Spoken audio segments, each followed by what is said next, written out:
ఈరోజు మనం సెవెంత్ హౌస్లో మన వివాహ వ్యవస్థ గురించి మాట్లాడుకున్నాం కదా. ఇప్పుడు మనం ఇదే వివాహానికి సంబంధించి వాళ్ళ లైఫ్లో ఎలా ఉంటుంది అది ఒకటి మనం చెక్ చేయొచ్చు. ఒక పర్సన్ యొక్క ఫ్యామిలీ లైఫ్ అందంగా ఉంటుందా, అందంగా ఉండదా అని. ఇప్పుడు కొంతమంది పెళ్ళిళ్ళు అవుతాయి, కొంతమంది పెళ్ళిళ్ళు అవ్వవు. కొంతమంది ఎందుకు పీడించబడుతున్నారు, ఇదంతా ఏంటంటే మీరు ఒక చార్ట్ చూడంగానే కనిపెట్టేయాలి. అంటే మీరు ఈజీగా పట్టుకోగలుగుతారు ఒక జాతక చక్రం చూడంగానే ఎందుకు వీళ్ళకి సంసారంలో ఇబ్బందులు కలుగుతున్నాయి. దీనికి చెప్పుకోవాలనుకోండి, మనం మీరు ఆల్రెడీ వెనకాల క్లాసులన్నిటికీ వెళ్ళిపోవాలి. మనం ఇంతకుముందు ఎన్ని రకాల క్లాసులు చెప్పుకున్నాము, ఈ క్లాసులన్నిటినీ ఈ సెవెంత్ హౌస్ అప్లై చేయాలి. సెవెంత్ హౌస్లో ముఖ్యంగా మనం చూసేది రాశి చక్రాన్ని, నవాంశ చక్రాన్ని. ఈ రెండింటిని ఏంటంటే ఒకేసారి కోఆర్డినేషన్ చేసుకుంటూ చూడాలి. రూల్ వన్ మనకు ఒకటి ఉంటుంది. ఇప్పుడు మనం సప్తమ భావం తీసుకున్నాం అనుకోండి. సప్తమ భావంలో తీసుకుంటే సప్తమ భావంలో ఏమైనా గ్రహాలు కూర్చున్నాయా, కూర్చున్న గ్రహాలు అశుభ స్థానం అయిందా వాటికి, అంటే శత్రుస్థానం అవ్వచ్చు. ఏదైనా ప్లానెట్ సప్తమ భావంలో తన శత్రువు వచ్చి కూర్చొని ఉండొచ్చు. అది కొంచెం డిస్టర్బెన్స్ ఇస్తుంది. అది రాశి చక్రంలో అంటే సప్తమం మన చిన్నగా నాటి స్నేహితులు, ఇంకా వ్యాపారాలు, పార్ట్నర్లు, అలాగే భార్య. కానీ నవాంశ అనేది అట్లా కాదు. నవాంశ అనేది కంప్లీట్గా ఇది మనకి వివాహ చక్రం అవుతుంది. రెండోది మన భాగ్య చక్రం కూడా. అంటే మనకు వివాహమే మహాభాగ్యం అంటారు కదా. ఈ భాగ్యం బాగుందా లేదా కూడా మనకు వివాహం డిసైడ్ చేస్తుంది. ఒక మనిషి మంచి భాగ్యాన్ని పొందగలుగుతున్నాడంటే నవాంశ చక్రం బాగుంటుంది, వాళ్ళకి వివాహం కూడా బాగానే ఉంటుంది. అర్థమేనండి. భాగ్యం బాగోట్లేదు అనుకోండి, వివాహం బాగోదు, వాడి జీవితంలో సుఖ సంతోషాలు ఉండవు, భాగ్యం కూడా చెడిపోదు. అంటే మీకు ప్రెడిక్షన్ చేసేటప్పుడు మీకు నవాంశ అనేది చాలా ఇంపార్టెంట్.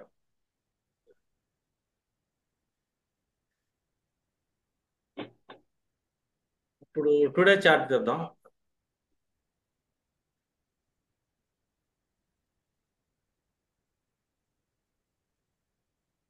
మీరు మీ దగ్గరికి వచ్చిన పర్సనల్ చార్ట్స్ని చెక్ చేయండి.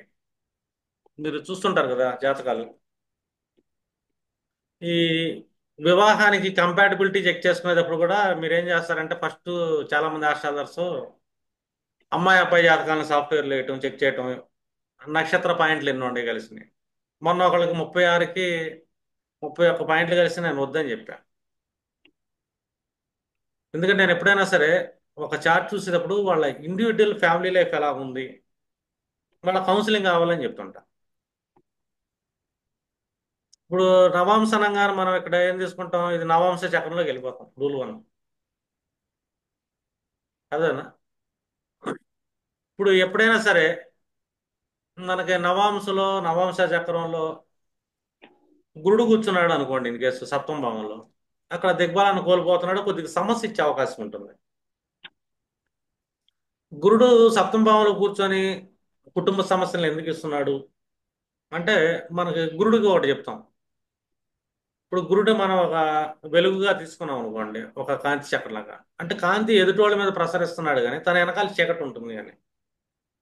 పైగా గురుడు ఏంటంటే కొంచెం వెయిట్ ఉన్న గ్రహం, అంటే పెద్ద గ్రహం, భారమైన గ్రహం కాబట్టి వీళ్ళ సంసార జీవితంలో కొంచెం డిస్టర్బెన్స్ ఉంటుంది, భారంగా ఉంటుంది. సప్తమ గురుడు నవాంశలో కూర్చుంటే గనక. నవాంశ ఇక్కడ ఇంపార్టెంట్ కదా. అది ఒకటి గురుడిని తీసుకుంటాం. ఇది దిగ్బలాన్ని కోల్పోతున్నాడు సప్తమ భావంలో, తను అతను కూర్చుంటున్నాడు. ఇప్పుడు మనకి సప్తమ భావంలో ఏ గ్రహం కూర్చున్నా కూడా మనకి వాస్తవం చెప్పాలంటే కొంచెం డిస్టర్బెన్స్ ఇస్తుంటుంది. డిస్టర్బెన్స్ ఎందుకు ఇస్తుంది సప్తమ భావంలో కూర్చున్న గ్రహాలు, ఎనీ ప్లానెట్. ఇక్కడ ఒక గ్రహం అనే కాదు, ఒక్కొక్క గ్రహం ఒక్కొక్క రకమైన సమస్యను తెస్తుంది. ఇప్పుడు సప్తమంలో శుక్రుడు కూర్చున్నాడు అనుకోండి, ఒక రకమైన సమస్య. గురుడు కూర్చుంటే ఒక రకమైన సమస్య. ఈ సమస్యలన్నీ ఎక్కడ వస్తున్నాయి మనకి అంటే, సప్తమంలో కూర్చున్న సమస్యలు ఎక్కడ వస్తుంది, మనం సప్తమం వివాహం అవగానే మనకు ఒక వ్యవస్థ ఏర్పడుతుంది ప్రతి మనిషికి. వివాహం అనగానే మనకి ఏర్పడే మొట్టమొదటి వ్యవస్థ ఏంటంటే కుటుంబ వ్యవస్థ అంటాం. అంటే సప్తమంలో ఏ ప్లానెట్ కూర్చున్నా కూడా ఆ ప్లానెట్ యొక్క ఎనిమిదవ దృష్టి అనేది రెండో స్థానం మీద, కుటుంబ స్థానం మీద పడుతుంది. ఇప్పుడు సప్తమంలో గురుడు తీసుకున్నాం అనుకోండి, వాస్తవం చెప్పామంటే తన యొక్క ఎనిమిదో దృష్టి కుటుంబ స్థానం మీద పడుతుందిగా. కుటుంబం అంటే ఇక్కడ మన తినే తిండి, ఫైనాన్షియల్, మన కుటుంబం. గురువే డైరెక్ట్ గా నెగిటివ్ ఆస్పెక్ట్ ఇచ్చాడు. మాలో గురుడు మిగతా అన్ని భావాలు చూడొచ్చు, బాగానే ఉండొచ్చు. అదేనండి, ఎప్పుడైనా సరే మీరు చూడండి, మూడో ఇంట్లో గురుడు కూర్చున్నాడు అనుకోండి, ఇన్ కేసు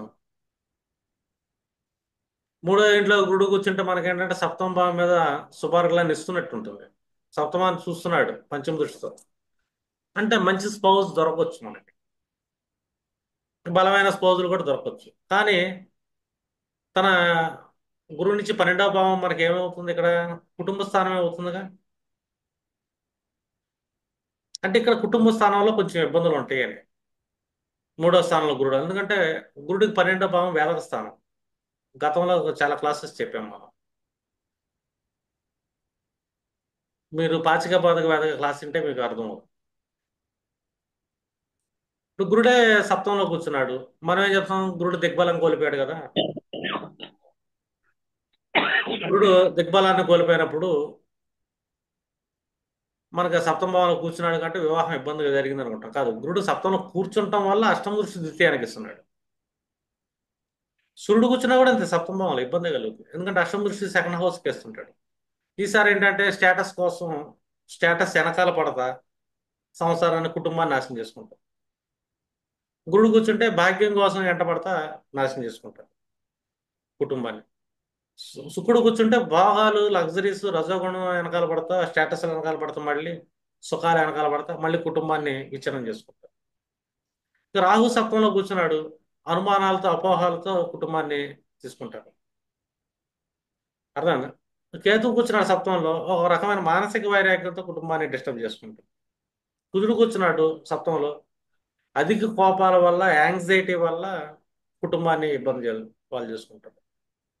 బుధుడు కూర్చున్నారు అనుకోండి, వ్యాపార ధోరణి, లాభాలు, నాకేంటి స్పౌజ్ నుంచి ఎంత వస్తుంది, ఏంటి వస్తుంది, ఈ క్యాలిక్యులేషన్స్ లో వీళ్ళ సంసార జీవితాన్ని, కుటుంబాన్ని ఇబ్బంది చేసుకుంటారు.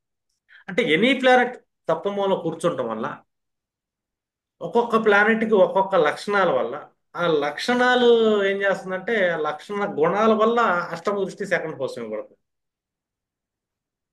అంటే ఆ గ్రహం యొక్క లక్షణాల వల్లే కుటుంబంలో ఇబ్బందులు వస్తాయి. చూడండి, ఇది ఎంత విచిత్రంగా ఉంటుంది.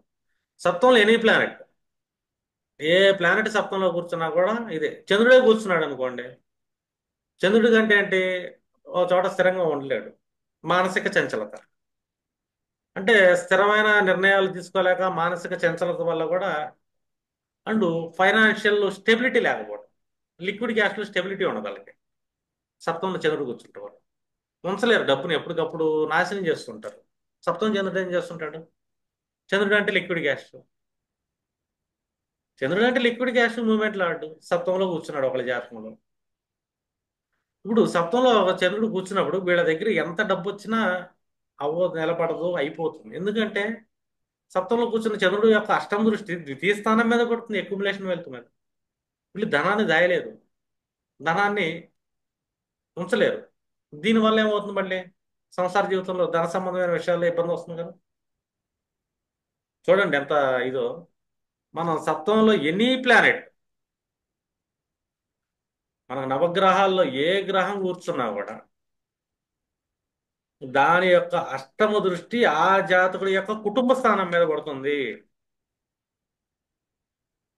దానివల్ల వీళ్ళ సంసారంలో ఇబ్బందులు వస్తాయి. చూడండి, గురుడు కూర్చున్నాడు, గురుడు అనగానే అంటే చాలా రకాల అవకాశాలు, ఆపర్చునిటీస్, భాగ్యం కావాలి, జ్ఞానం కావాలి. వీళ్ళ జ్ఞానం ఎక్కువైపోయి కుటుంబాన్ని పీడిస్తుంటారు. చూడండి, మనుజ్ఞానం ఎక్కువైపోయింది, మన సిద్ధాంతం ఎక్కువైపోయింది మనకి. స్త్రీ ఎట్లా ఉండాలి, అట్లా ఉండాలి, అట్లా చేయాలి, ఇట్లా చేయాలి అని చెప్పేసి, లేదా భర్త అట్లా ఉండాలి, ఇట్లా ఉండాలి అని చెప్పి ఏదో రకంగా వాళ్ళ జ్ఞానం వల్లే వాళ్ళ కుటుంబాన్ని ఇబ్బంది పెడతారు. ఆ జ్ఞానం ఎందుకు, అతి సర్వత్రా వర్జేయత అంటారు ఇక్కడ. కుదురు కూర్చుంటే మనకి యాంగ్జైటీ ఎక్కువ, దూకుడు ఎక్కువ, నా కోపం ఎక్కువ అంటాడు. దానివల్ల దాని కుజుడి యొక్క కష్టం దృష్టి సెకండ్ హౌస్ మన కుటుంబం మీద పడుతుంది. ఒకటి వివాహం, వివాహంలో కూర్చున్న ప్లానెట్ వివాహ అనంతరం కుటుంబ స్థానం మీద అష్టం దృష్టిస్తుంది. అంటే ఒక్కొక్క కారకత్వాలు. గురుడు కూర్చున్నాడు సప్తమంలో. గురుడు అనగానే బంగారం కారకత్వం. అర్థమైందండి? వీళ్ళు బంగారాన్ని తాకట్టు పెట్టుకుంటాం, బంగారం పోయిందంటాం, ఎందుకు పోయిందని అనుమానాలు రావటం, దానివల్ల మాకు కుటుంబం ఇబ్బంది. నోటికాడికి వచ్చిన అవకాశాలను ఎందుకు పోగొట్టుకుంటారు, కుటుంబంలో ఇబ్బందులు. సూర్యుడే కూర్చున్నాడు. సూర్యుడు అంటే ఏంటి? అధికారం చెలాయించాలనుకుంటాడు, ఆధిపత్యం చెలాయించాలనుకుంటాడు, నేను అనే అహాన్ని చూపించాలనుకుంటాడు, తేజస్సు ఎక్కువ ఉంటుంది. ఇక్కడ ప్రెస్టేజ్ ఇష్యూస్ వల్ల వాళ్ళ ఫ్యామిలీలో డిస్టర్బెన్సెస్ వస్తాయి. బుధుడి గురించి చెప్పుకున్నాం కదా, విపరీతమైన తెలివితేటలు. పైగా రజో తమో గుణాల కలయిక బుధుడు. వ్యాపార గుణం అంటాం, వైశ్య గుణం అంటాం. అంటే లాభం వస్తే ఒకలాగా ఉంటుంది, వాళ్ళ వల్ల లాభం రావట్లేదంటే ఇంకొకలాగా బిహేవ్ చేస్తుంటారు.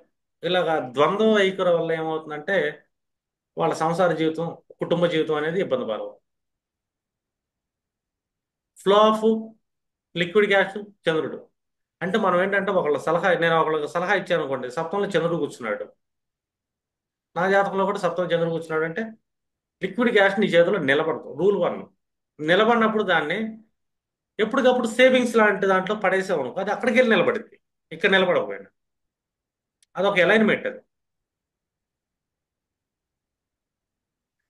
ఒక్కొక్కళ్ళు భోగాలు వెనకాల పడుతుంటారు సప్తమ వాళ్ళ శుక్రుడు కూర్చుంటే. అంటే ఏంటి? నాకు కాస్ట్లీ బట్టలు కావాలి, కాస్ట్లీ ఇది కావాలి, కాస్ట్లీ జ్యువెలరీ కావాలి, ఇలాంటి ఆలోచనల వల్ల మళ్ళీ అది కుటుంబ వ్యవస్థ మీద ఇబ్బంది కలిగిస్తుంది.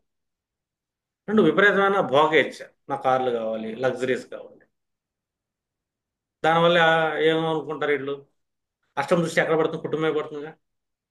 కుటుంబం విచ్ఛిన్నం అయ్యే అవకాశం ఉంటుంది.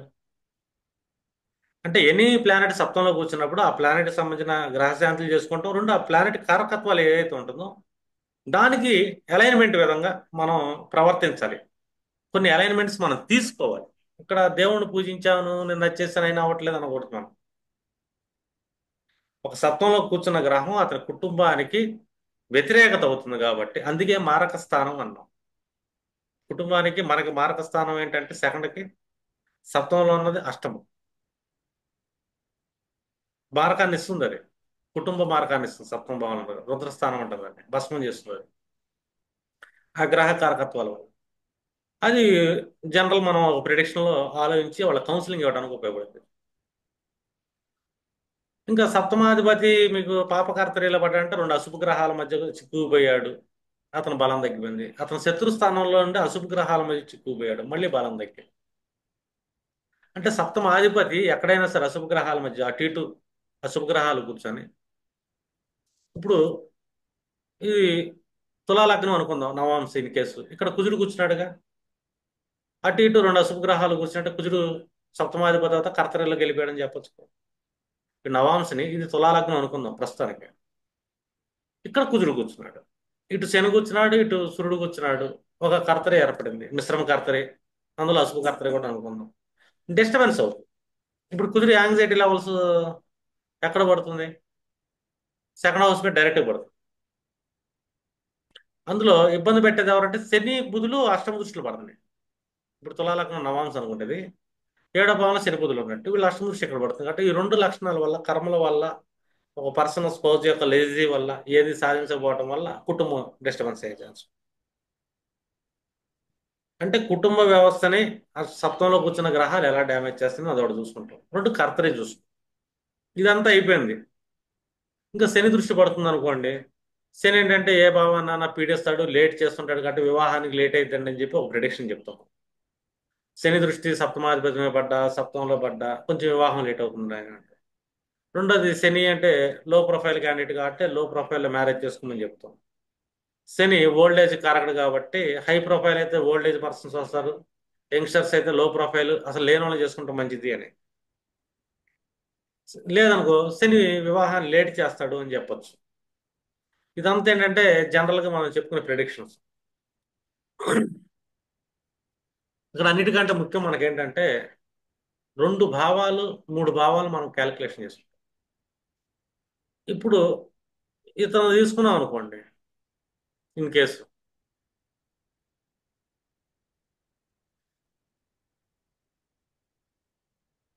ఇన్ కేసు ఈ జాతకాన్ని ఎట్లా తీసుకున్నా యాజ్ ఇట్ ఈజ్ నేను. టుడే చార్ట్ ఇది ఫిబ్రవరి 1 కాబట్టి ఇన్ కేసు ఇది మ్యారేజ్ అవుతుంది అనుకున్నాను. మ్యారేజ్ అనగా నేనేం చేస్తుంటాను ఇక్కడ, చాలా రకాలుగా ప్రెడిక్షన్స్ చేస్తుంటా. చాలా రకాలుగా చేస్తా ప్రెడిక్షన్. ఎందుకు ఈ చార్ట్లో సంసార జీవితం బాగాలేదు అని. టుడే చార్ట్లో సంసార జీవితం పెద్దగా బాగా, సింపుల్ చెప్పొచ్చు. సప్తంలో కేతు ఉన్నాడు కాబట్టి కొంచెం డిస్టర్బెన్స్ బాగాలేదు అనుకుంటా. ఓ రూల్ అది, జస్ట్ రూల్. ఇక్కడ మనకి సప్తమాధిపతి నవమ స్థానంలో కూర్చున్నాడు. ఇది ఒక రూల్. ఎప్పుడైనా సరే సప్తమాధిపతి నవమంలో కూర్చుంటే, లేకపోతే నవమాధిపతి సప్తంలో కూర్చుంటే, నవమాధిపతి సప్తంలో కూర్చున్నాడు అనుకోండి, ఇన్ కేసు మనం ఏం చెప్తాం, నవమ స్థానానికి అరగలాని ఇస్తున్నాడని చెప్తాం. లేదు, సప్తమాధిపతి నవమ స్థానంలోకి వెళ్ళాడు. ఇప్పుడు సప్తమాధిపతి శని అయ్యాడుగా నవాంశలో, 9th హౌస్లో కూర్చున్నాడు ఈ సింహలగ్నం. ఇప్పుడు శని ఏం చేస్తున్నాడు, ఒక విరోధ అర్గళంగా పనిచేస్తున్నాడు. శని సప్తమాధిపతి ఈ జాతకానికి లేట్ చేయడానికి, వివాహానికి విరోధ అర్గళంగా పనిచేస్తున్నాడు. ఇది కొంచెం ఇబ్బంది అనిపించే వాతావరణం. సరే, ఇతను విరోధార్హంగా పనిచేస్తున్నాడు, ఓకే, బాగానే ఉంది అనుకుంటాం. కానీ ఇక్కడ ఇంకోటి కూడా ఆలోచించుకోవాలి కానీ, ఇంకోటి కూడా ఆలోచించుకోవాలి. విరోధార్హంలో ఇంకోటి కూడా చేస్తున్నారు. ఈ జాతకానికి పేర్లు 2 రకాలు 3 రకాలుగా లెక్కేస్తాం.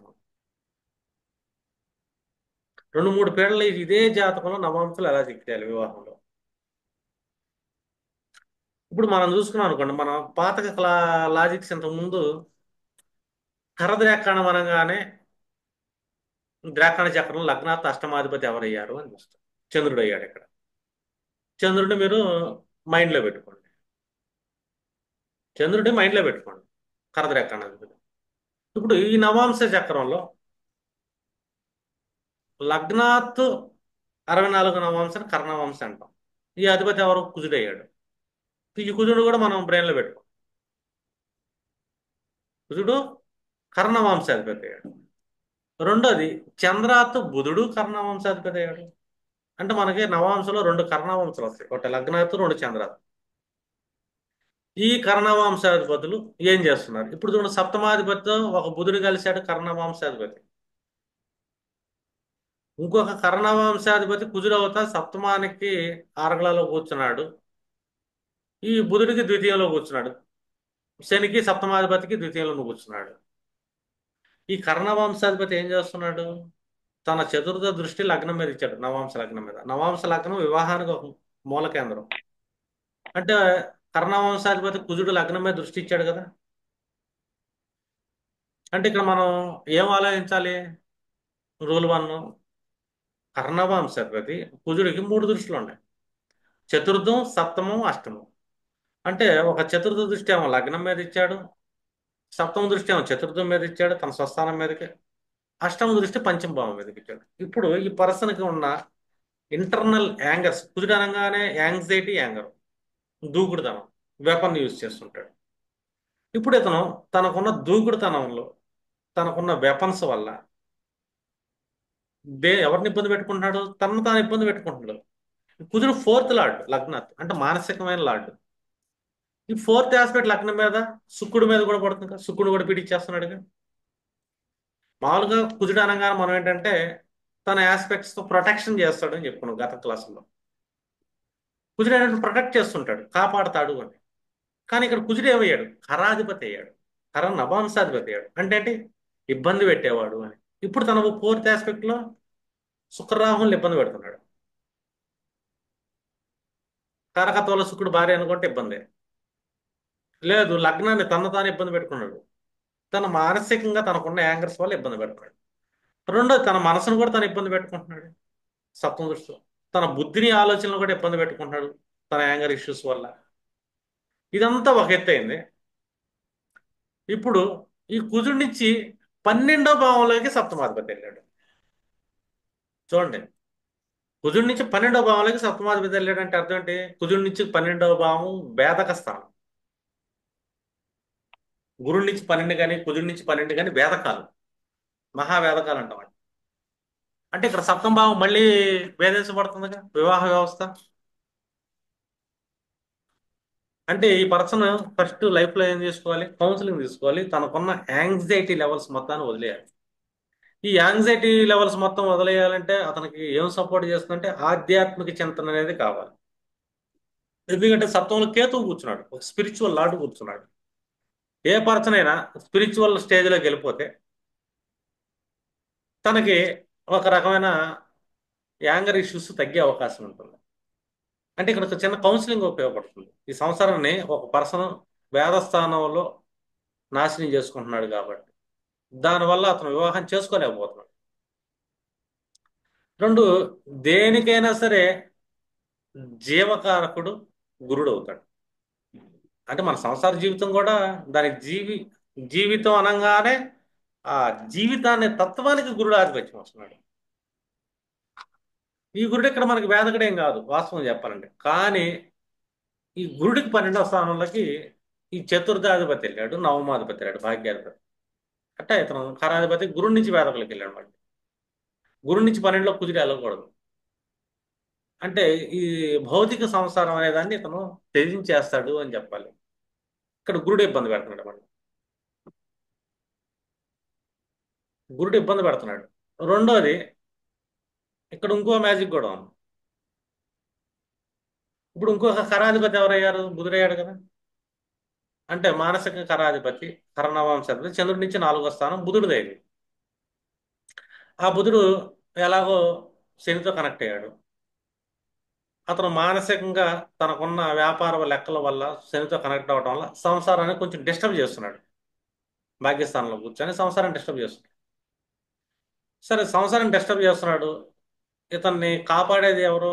మనిషి యొక్క ఆలోచనలు, జ్ఞానం అనేది కాపాడాలి. అంటే పంచమ భావం కాపాడాలి. పంచమ భావం కాపాడుతుందా అంటే ఇతనుకున్న మానసికమైన వ్యాపార గుణాల వల్ల. బుధుడు అనగానే వ్యాపార గుణం గుర్తుపెట్టుకోండి. బుధుడు అనగానే ఒక రకమైన మన ఆలోచనలో నెర్వస్ కి కారకత్వం ఉంటుంది. తెలివితేటలకి మన న్యూరాన్స్ బాగా పనిచేస్తే మన మంచి ఐక్యూ లెవెల్స్ తెలివి ఉంది అంటాం. ఇది ఈ నర్వస్ సిస్టమ్ బుధుడు ఆధిపత్యం. ఈ బుధుడు పైగా ఖరాధిపత్యం వచ్చాడు. అంటే ఇతను సెకండ్ లార్డ్ అయ్యాడు, శనితో కలిసి కూర్చున్నాడు, సరిగ్గా మాట్లాడుతున్న చేత కాదు. అతను ఆలోచనలో లెక్కలేస్తాడు. బుధుడు అనగానే మళ్ళీ ఇక్కడ ఏంటి? ఇక్కడ వయస్సు గుణంగా అంటే రజస్సు తమస్సులు కలిసిన గుణం. తనకి రజస్సులు తమస్సులు కలిసిన గుణంతో ఈ ముగ్గురిని ఇబ్బంది పెడుతున్నాడు ఇక్కడ. ఈ ముగ్గురులో ముందు మొదటి వ్యక్తిని శనితో కనెక్ట్ అయ్యాడు కాబట్టి అతను కొలాప్స్, సప్తమ భావం. రెండోది, బుధుడి నుంచి 3వ భావం వేదక స్థానం అంట. వేదక స్థానంలో ఈసారి గురుడు పడ్డాడు. ఎవరో గురుడు? పంచమాధిపతి, ఆలోచన లాడు, స్మాష్. ఈసారి లగ్న అధిపతి అన్న సూర్యుడు పడ్డాడు, అతను స్మాష్. ఈసారి చంద్రుడు మనకారకుడు, వ్యయాధిపతి, అతను కూడా పేండు అనుభవిస్తాడు. అంటే బుధుడు వల్ల మళ్ళీ 3 గ్రహాలు పేండు అనుభవిస్తున్నాయి. ఇప్పుడు మనం ఫైనల్ గా ఏం చెప్తాం? ఈ పర్సన్కి సంసార జీవితం బాగోదు అని చెప్తాం. చేతులారా సంసార జీవితాన్ని నాశనం చేసుకునే అవకాశం ఉంది అని చెప్తాం. ఇక్కడ సింపుల్ గా చూసాం అనుకోండి, అష్టవర్గంలోకి వెళ్ళినా కూడా 26 పాయింట్లు లగ్నంలో కూర్చొని 20 పాయింట్లో కూర్చోండి సప్తమ భావంలో. ఈ పాయింట్లో కూడా మనకు ఒక క్యాలిక్యులేషన్ కావాలి, సంసార జీవితం పెద్ద బాగోట్లేదు అని. మళ్ళీ రాశి చక్రంలో చూసాం అనుకో, శని చంద్రులు సప్తంలో కూర్చున్నారుగా, పునర్భూ దోషం అంటాం. దానికి మళ్ళీ పాపకర్తే పట్టింది. అటు ఇటు 2 అశుభ గ్రహాలు, ఒక క్రూర గ్రహం, ఒక అశుభ గ్రహం మధ్య సప్తమాన్ని పాపకర్తే పట్టింది. సప్తమాన్ని పాపకర్తే పట్టింది. ఇప్పుడు ఈ చంద్రుడు మళ్ళీ ఏమవుతున్నాడు? మనకి ఖరాధిపతి అవుతున్నాడు. ద్రేకాణాధిపతి సప్తంలో కూర్చున్నాడు, సప్తమాధిపతితో కలిసి రాశి చక్రంలో కూడా మళ్ళీ సంవత్సర జీవితం నాశనం అని చెప్పారు. అంటే ఒక మనిషి వ్యక్తి యొక్క సంసార జీవితాన్ని ఏ గ్రహాలు స్మాష్ చేస్తున్నాయంటే ఇక్కడ ఆల్మోస్ట్ కుజుడు డ్యామేజ్ చేస్తున్నాడు, బుధుడు డ్యామేజ్ చేస్తున్నాడు. 2 గ్రహాలు మోస్ట్ డ్యామేజ్. 3వ గ్రహం ఏంటి? చంద్రుడు. చంద్రుడు కూడా ఇక్కడ కరాధిపత్యం వచ్చింది కదా, ద్రేకాణాధిపతి అండి ఈసారి అతను. ఈ చంద్రుడి నుంచి 3వ స్థానంలో ఏ గ్రహాలు కూర్చున్నా కూడా కొలాప్స్ అయిపోతాయి. ఈసారి చంద్రుడి నుంచి 3వ స్థానంలో కూర్చుంది శుక్రుడే కూర్చున్నాడు. పురుష జాతంలో శుక్రుడు, సంసార జీవితంలో భోగకారకుడే శుక్రుడు. చంద్రుడి నుంచి మళ్ళీ లగ్నం కూడా వేదక స్థానంలోకి వెళ్ళిపోయింది, నవవంశ లగ్నం. ఎందుకంటే చంద్రుడి నుంచి వేదక స్థానంలోకి వెళ్ళడానికి చంద్రుడికి కరాధిపత్యం వచ్చింది ఈసారి. ద్రేకాణాధిపతి అయ్యాడు. నవాంశ చక్రం మనం చెక్ చేసుకునేటప్పుడు పాచిక బోధగాది విధానం ఒకటి, ఖర విధానం ఒకటి, కర నవాంశ కర ద్రేకాణాలు. ఈ ఎప్పుడైనా సరే ఇన్ కేసు ఇదే సప్తమంలో ఇక్కడ శని కూర్చున్నా, ఇక్కడ కుజుడు కూర్చున్నా కూడా మళ్ళీ డ్యామేజ్ అయ్యే అవకాశం ఉంటుంది. అదేనండి. ఎందుకంటే ఈసారి చతుర్థాధిపతి కరాధిపతి ఎప్పుడైనా సరే నవాంశ చక్రంలో చతుర్థాధిపతి సప్తమంలో ప్లేస్ అవ్వకూడదు. ఇది ఒక బ్లైండ్ రూల్. బ్లైండ్ రూల్ ఎందుకు అవుతుంది మనకి? నవాంశ లగ్న చతుర్థాధిపతి సప్తమంలో కూర్చుంటే చతుర్థం అనగానే కర్ణవంశత్వం, కర్ణవంశకి ఆధిపత్యం. ఒక కర్ణవంశాధిపతి డైరెక్ట్గా వెళ్ళి సప్తంలో కూర్చున్నాడు. డ్యామేజ్ అయిపోతుంది కదా సంసారం. ఎందుకు డ్యామేజ్ అవుతుందంటే కర్ణవంశ అయింది కదా చతుర్థం. లేదు, నవాంశ చతుర్థంలో కూర్చున్న గ్రహాలు సంసార జీవితం డ్యామేజ్ చేస్తాయి. ఎందుకంటే నవాంశ చతుర్థమే కర్ణవంశం. అందులో ఏ గ్రహాలు కూర్చున్నా భావాలకు సంబంధించిన పీడన జాతకుడు అనిపించడం వల్ల తన సంసార జీవితాన్ని నాశనం చేసుకుంటాడు. ఎందుకంటే ఫోర్త్ ఆస్పెక్ట్ ప్రతి గ్రహానికి సప్తమే పడుతుంది, ఫోర్త్ లో కూర్చుంది. ఫోర్త్ ఆస్పెక్ట్ అంటే మనకి 3/4 బలం ఉన్నది అది. ప్రతి గ్రహం సప్తమ దృష్టి 100% ఎలా బలమో, ప్రతి గ్రహానికి నాలుగో దృష్టి అష్టమ దృష్టి మూడొంతులు బలం. అందుకే ఎప్పుడైనా సరే నవాంశ చక్రంలో చతుర్థంలో ఏ గ్రహాలు కూర్చున్నా కూడా ఆ గ్రహ కారకత్వాల వల్ల, ఆ గ్రహాలకి ఇతర భావ కారకత్వాల వల్ల తన యొక్క దృష్టి సప్తమం మీద పడటం వల్ల సంసార జీవితం నాశనం చేసుకుంటే అవకాశాలు ఎక్కువ ఉన్నాయి. అవకాశాలు ఎక్కువ ఉంటాయి. రెండో అవకాశం మనకి ఇచ్చేది ఏంటంటే చంద్రుడు.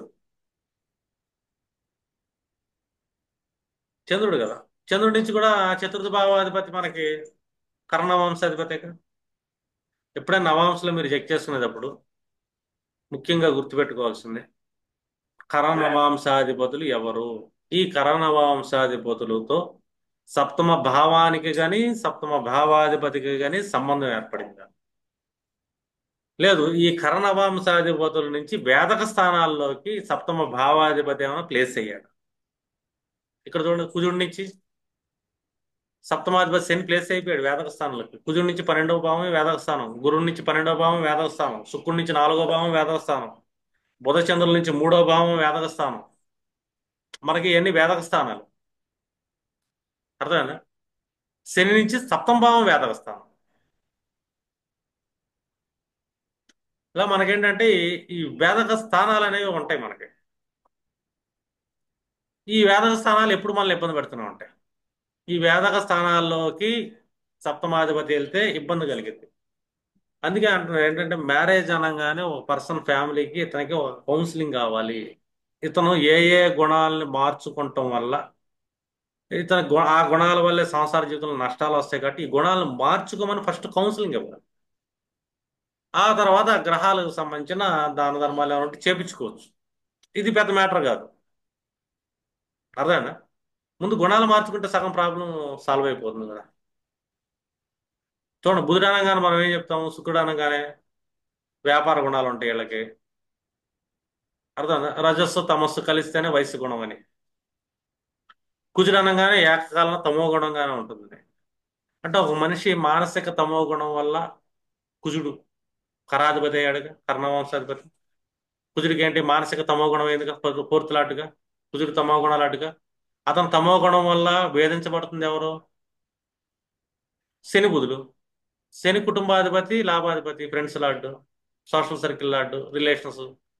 శని సప్తమాధిపతి, షష్టాధిపతి.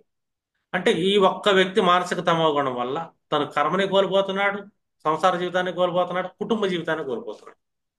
చూడండి, కుజుడికి వ్యయ స్థానంలోకి శని వెళ్తే సప్తమ జీవితాన్ని కోల్పోతాడు. షష్టాధిపతి అంటే మనం చేసే ఉద్యోగం అది కోల్పోయే అవకాశం ఉంది. బుధుడు ద్వితీయాధిపతి అయ్యాడు, లాభాధిపతి కూడా అయ్యాడు. అది కూడా ఎందుకు కోల్పోతున్నాడంటే ఇతనుకున్న మానసిక తమో గుణం వల్ల, ఓవర్ యాంగ్జైటీ వల్ల.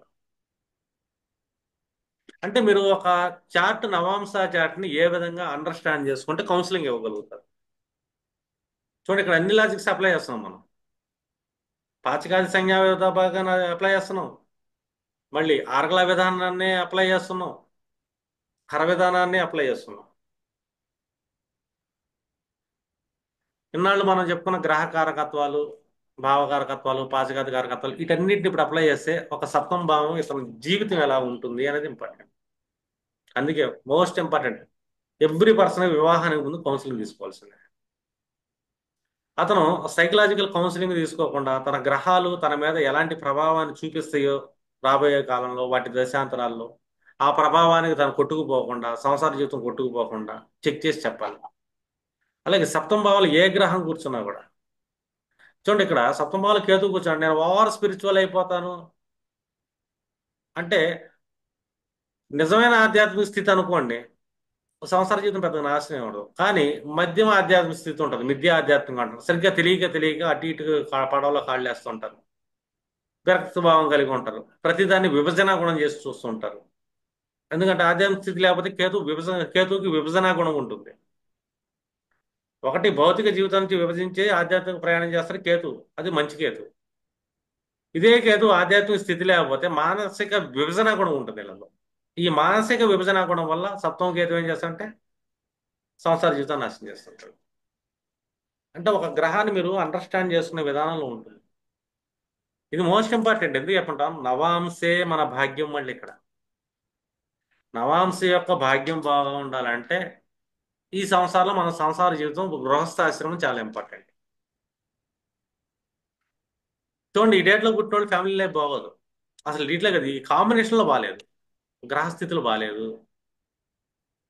ఒక 25 ఫిబ్రవరి 1 తారీఖు పుట్టారంటే 20 ఏళ్ల తర్వాత వాళ్ళ సంసార జీవితం అస్సలు బాగోదు.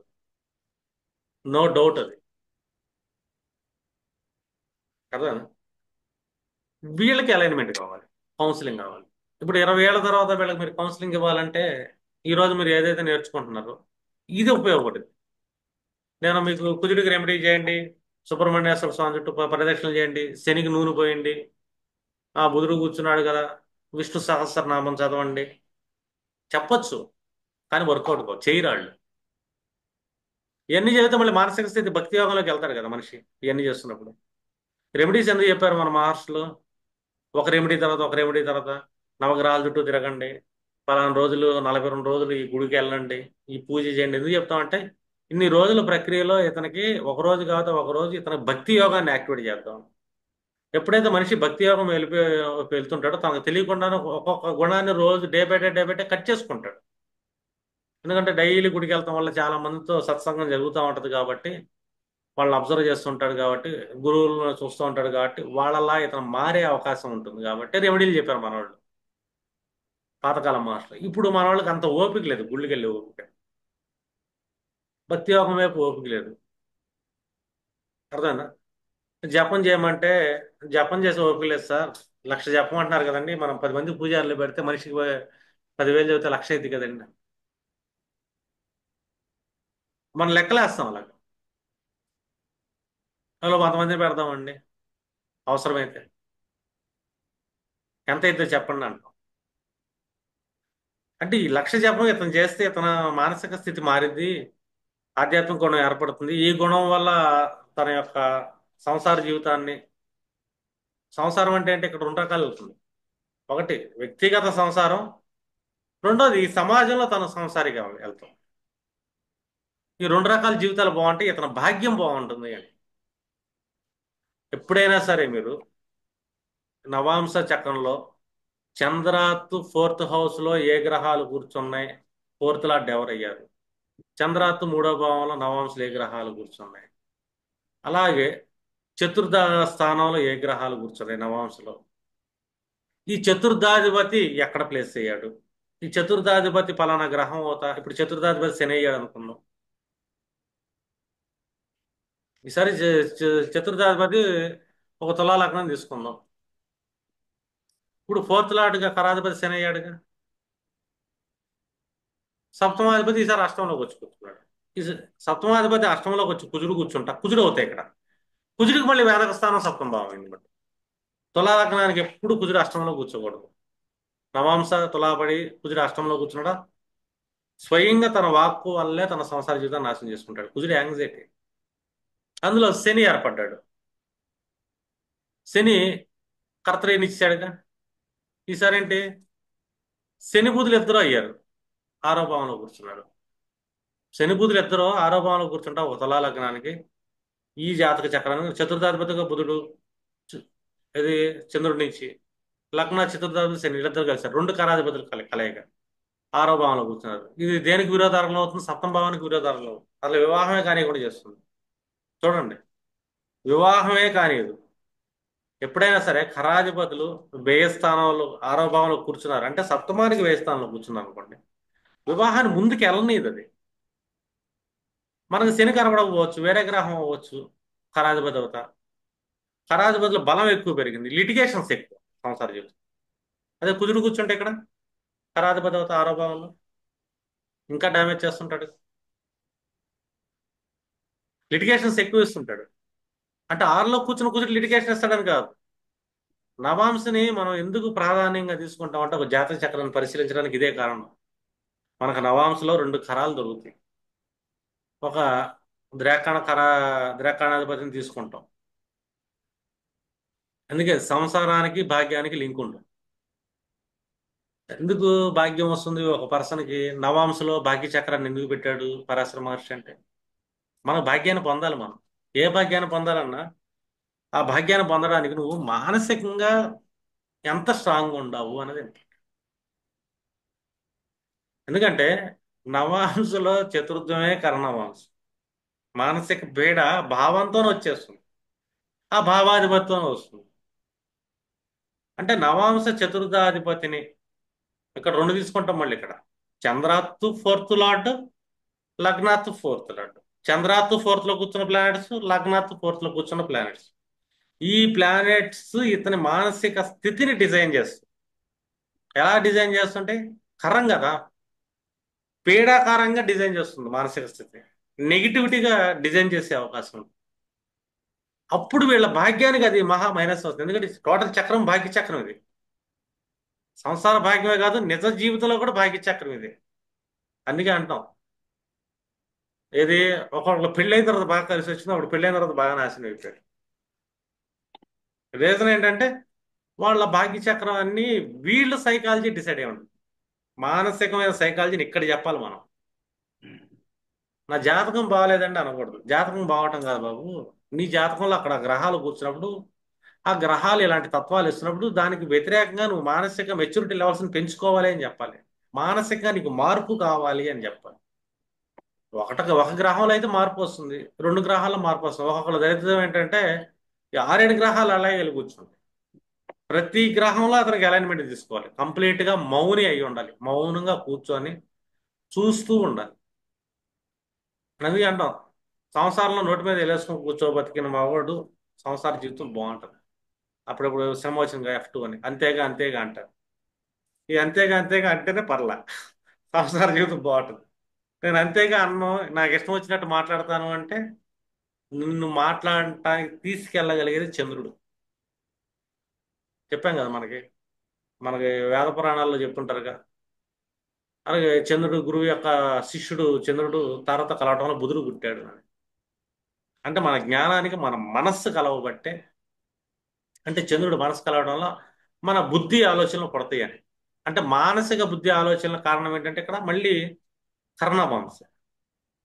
ఇది చాలా మోస్ట్ ఇంపార్టెంట్ అండి. మీకు ఎవ్రీ పర్సన్కి సైకలాజికల్ కౌన్సిలింగ్ ఇవ్వాలన్నా వాళ్ళ సైకలాజికల్ కౌన్సిలింగ్ మీరు ఎలా ఇవ్వగలుగుతారంటే వాళ్ళ సైకాలజీ మీకు తెలియాలి కదా.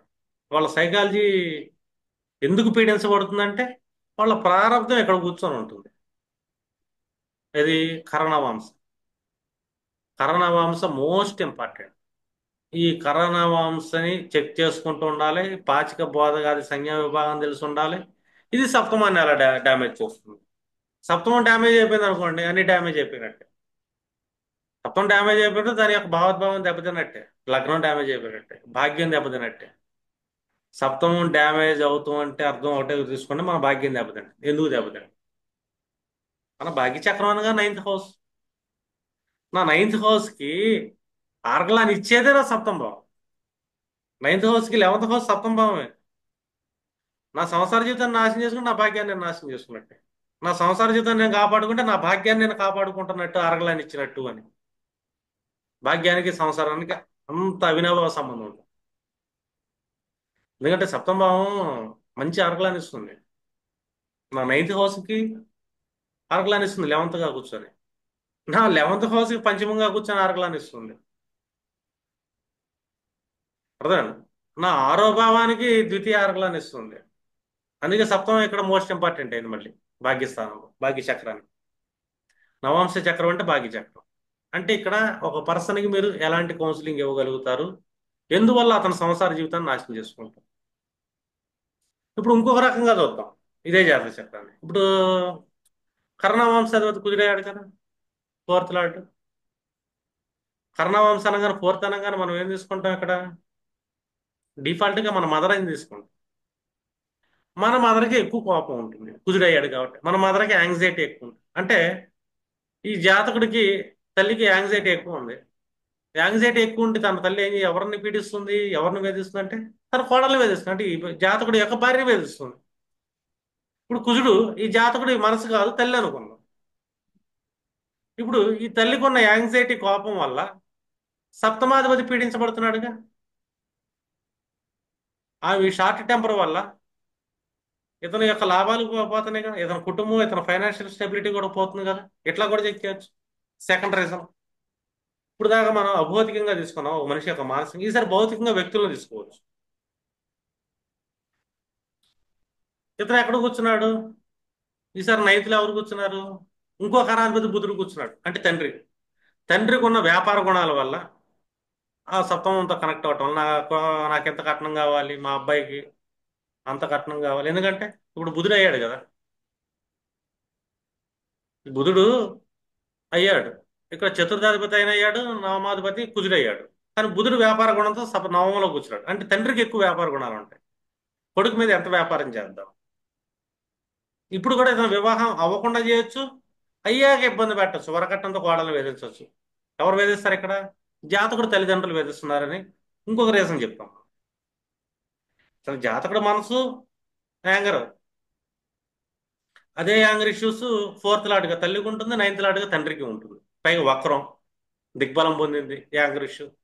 ఇతను సైకాలజీ, ఇతను తండ్రి సైకాలజీ, ఇతను మదర్ సైకాలజీ ఒకేలాగా ఉంది. వీళ్ళ ముగ్గురు కలిసి ఎవరిని ఇబ్బంది పెడుతున్నారంటే సప్తమాధిపతిని ఇబ్బంది పెడుతున్నారు. ఇంటికి కోడలు వెళ్ళిందా, ముగ్గురు చేతిలో చచ్చిందే అని చెప్పొచ్చు. ఎందుకు వస్తుంది అంటే బుధుడు కనెక్ట్ అయ్యాడు అక్కడ శనితో. బుధుడు అంటే వ్యాపార గుణం, ద్వితీయాధిపతి లాభాధిపతి. లాభాలు కావాలి, ఎక్కడి నుంచి లాభాలు కావాలి? నేను కొడుకుని కన్నాను, నా కోళ్ళు ఎక్కువ కట్నం తేవాలి. కట్నం తేకపోతే నేను ఇబ్బంది పెడతాను.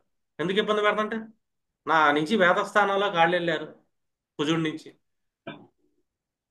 ఇది ఈసారి ఫిజికల్ హెరాస్మెంట్ అయింది అమ్మాయికి, ఈ కాంబినేషన్ అంటే. మళ్ళీ వీళ్ళకి కౌన్సిలింగ్ కావాలి కదా. ఈసారి కౌన్సిలింగ్ ఎవరికి కావాలి? జాతకుడికి వాళ్ళ తల్లిదండ్రులు ఇద్దరికి కౌన్సిలింగ్ ఇవ్వాలి. అంటే ఫ్యామిలీ మొత్తానికి కౌన్సిలింగ్ ఇవ్వాలి. మీ ఇంటికి పిల్లలు పంపిస్తే మీరు అందరూ కలిసి ఇబ్బంది పెడతారమ్మా. మీకున్న యాంగ్జైటీ లెవెల్స్ అయ్యి, ఈ యాంగ్జైటీ లెవెల్స్ మీకు ఎంత విపరీతంగా ఉంటాయి అంటే ఆ కుజుడు కరాధిపతి ఒకటే కాదు, ఆ కుజుడు పాపకర్తరి పట్టింది. కుజుడు పాపగుణంలోకి వెళ్ళిపోయాడు ఈసారి అని. పాపకర్తరి పట్టడం అంటే కుజుడు పీడించబడతాం కాదు. ఈ కుజుడికి పాపగుణాలు, ఇటు నుంచి ఒక పాపగుణం, ఇటు నుంచి ఒక పాపగుణాలు స్వీకరించాడు అని. కర్తరి అనగానే గుర్తుపెట్టుకోండి. పాపకర్తరి అనగానే కూర్చున్న గ్రహం పాపంలోకి వెళ్తాం కాదు, ఈ కూర్చున్న గ్రహానికి పాప గుణాలు ఏర్పడతాయి అని. ఇక్కడ శని నుంచి ఒక కర్తరి, సూర్యుడి నుంచి అహంకారాలు కుజుడికి పట్టింది. అంటే వీళ్ళకి స్టేటస్ అనే అహంకారం ఒక పక్క నుంచి, లాభాలు కావాలని వ్యాపార గుణం ఇంకో పక్క నుంచి ఎవరికి ఉంది? ఈ కుర్రోడి జాతకుడి మనసుకు ఉంది నెగిటివ్గా, వీళ్ళ తల్లిదండ్రులకి ఉంది.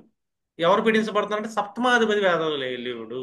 అంటే భార్య అది ఇంటికి వచ్చే కోళ్ళ పీడించబడుతుంది. ఈ జాతకానికి ఇంటికి పిల్లలు మాకండి అని చెప్పి ఫైనల్ డెసిషన్ ఇచ్చేస్తారు. ఎందుకంటే వాళ్ళందరూ మనం కౌన్సిలింగ్ చేస్తే వాళ్ళు ఇన్స్ అవ్వరు, వినరు. ఎందుకంటే తల్లి కూడా వ్యాపార గుణాల్లో ఉందిగా. ఈసారి ఏమంటాం, మా అబ్బాయి మంచివాడు అంట, మా అబ్బాయి బంగారం అంటాం. తండ్రి కూడా అదే గుణాల్లో ఉంటాడు కదా. వీళ్ళ కోపాలు ఎక్కువ వస్తాయి, కుజుడు కదా. ఈ జాతకుడికి ఎంత కోపం ఉంటుందో ఈ తల్లికి అంతే కోపం ఉంటుంది, తండ్రికి అంతే కోపం ఉంటుంది. కుజుడికి కోపం ఎక్కువ. కుజుడు దూకుడు, వేపన తీస్తాడు. వాళ్ళకున్న వేపన ఏంటి అంటే కత్తులు చేస్తారని కాదు, యాంగ్జైటీ, గట్టి గట్టిగా అరవటం, కోపాన్ని ప్రదర్శించడం, వీళ్ళ వెపన్ అదే. వాయిస్. మ్యాన్ హ్యాండ్లింగ్ కుదురు కూడా లక్షణం. ఫైనల్ గా అయితే ఈ జాతకానికి పిల్లని ఇవ్వకూడదని చెప్పొచ్చు.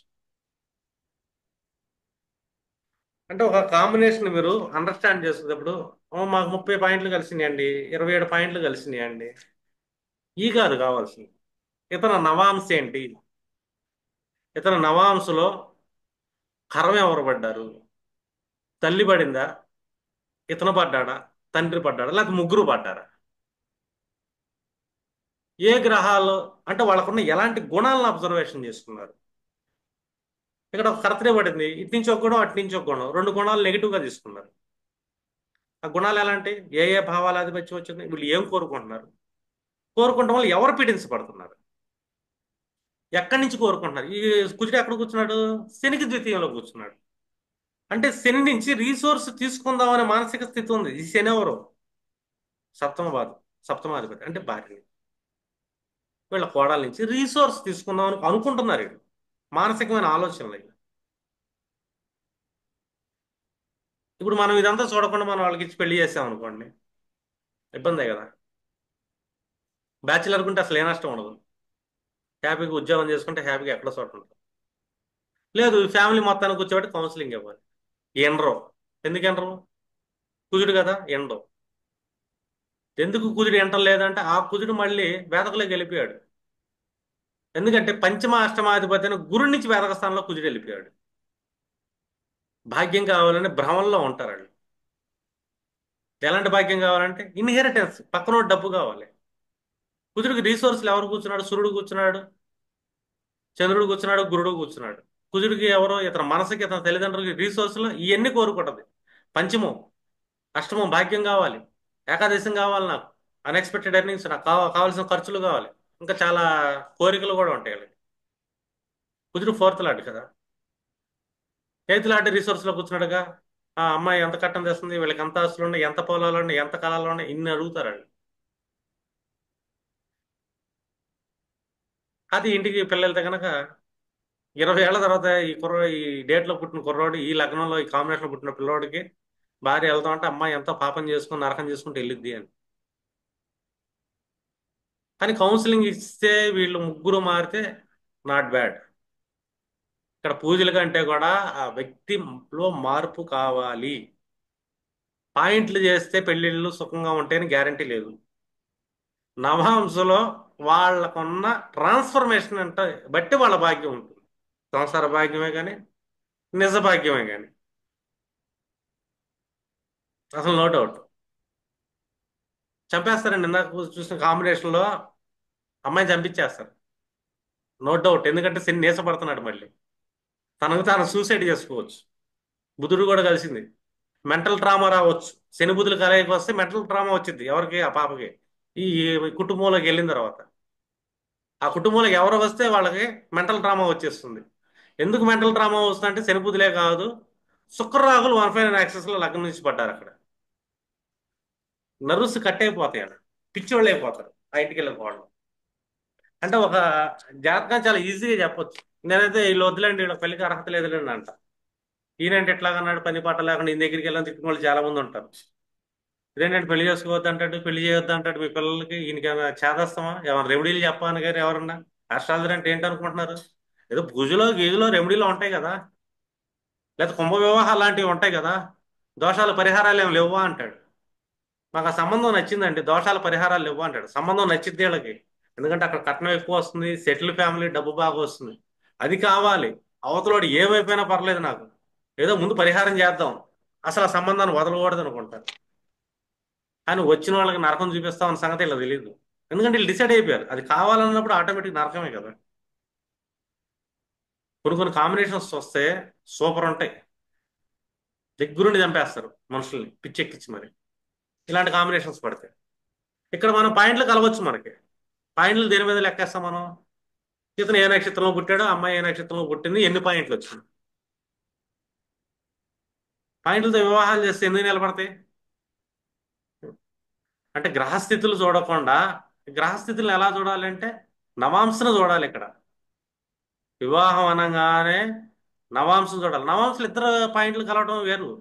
చూస్తా ఇక్కడి నుంచి చంద్రుడు సూర్యుడి మధ్య సంబంధం, గురుడికి బుధుడి మధ్య సంబంధం, యురేనస్ ఎక్కడ కూర్చున్నాడు ఇవి చూస్తాం. అదే కాదు కదా, వ్యక్తిగతంగా వీళ్ళ మానసిక స్థితి ఎలాగ ఉంది, ఎవరికాళ్ళు ఇండివిజువల్ జాతకం చూసిన తర్వాత కంపాటబిలిటీలోకి వెళ్ళాలి. లేదనుకోండి ఫ్యామిలీని కూర్చోబెట్టి కౌన్సిలింగ్ ఇవ్వాలి, వాళ్ళు మారాలి. అప్పుడు వివాహాలు నాట్ బ్యాడ్. ఓకేనా, మీకు అర్థమైంది అనుకుంటున్నా. లాజిక్స్ అన్ని అప్లై చేయాలి. ఇప్పుడు వరకు మనం ఎన్ని అయితే నేర్చుకున్నామో అన్ని లాజిక్స్ని నవాంశలోనే అప్లై చేయాలి. కళ్ళ ముందు కనబడితే మీ జీవితాలు చాలా క్రిస్టల్ క్లియర్గా మీరు చెప్పగలుగుతారు కూడా. చాలా సింపుల్గా చెప్పగలుగుతారు. నాకు తెలిసి నేను క్లారిటీ ఇచ్చాను అనుకుంటున్నా. క్లోజ్ చేద్దాం.